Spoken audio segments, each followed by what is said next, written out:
Goddag alle sammen. Vi skal i gang med anden runde med præsentationsteknik. Og i den forbindelse så skal vi forberede. I skal komme med et åbent sind til det her forløb. Du skal optages på video, du skal præsentere, du skal få feedback, og du skal også fortælle os omkring din kommunikationsform og arbejde med det i dybden.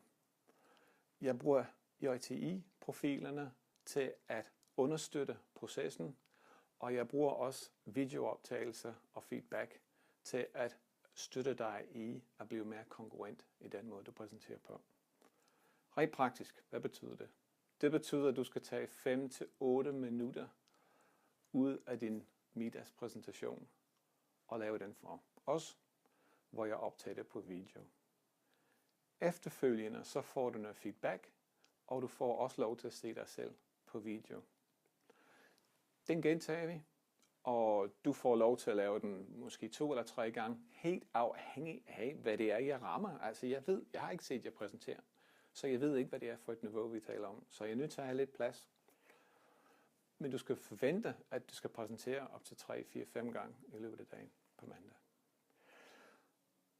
Udover det, så tager vi i den næste fase, så går vi ind det hedder indflydelse, det hedder involvering, og det hedder dialogbaseret præsentationsteknik.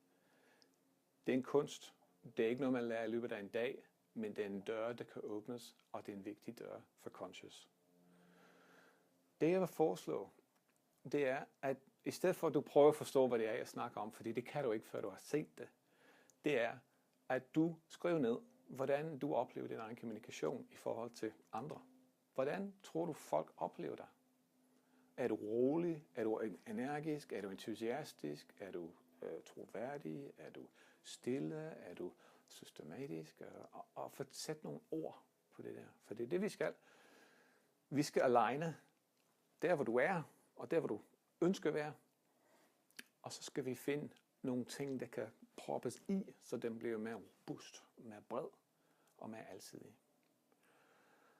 Jeg har ikke flere ting, jeg kan komme i tanke om lige nu. Jeg glæder mig. Jeg glæder mig på Conscious' vegne. Og har du spørgsmål, er du velkommen til at ringe. Der var en lille detalje. Sidste gang, så holdt vi det her kursus med alle.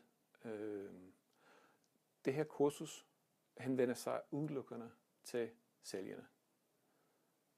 Peter, Per, Kenneth og Bettine. De andre må gerne deltage, og det er ikke spildt, at de deltager. De skal vide, hvad det er, der foregår, men de er ikke i gang med præsentationsdelen. De skal ikke præsentere noget som helst. Hermed en kort opsummering på det, du skal have med på mandag. Punkt 1. En 5-8 minutters præsentation fra middagssystemet.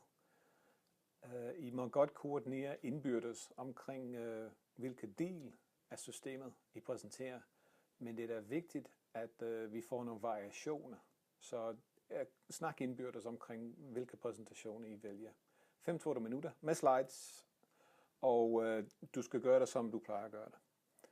Punkt 2. En kortfattet beskrivelse af, hvordan du opfatter til andre. Det skal forstås på den måde. Hvordan tror du, hvilke ord vil folk bruge til at beskrive mig? Når de siger mig at præsentere, hvilke effekt har det? Hvilke ord kan bruges til at fange essensen af det, jeg kommer med og min stil? Og så punkt 3. Din JTI-profil, du skal se den test, du har udfyldt med scoringerne og selve håndbogen. Det var det hele herfra. Vi ses frisk og vel oplagt på mandag. Hej.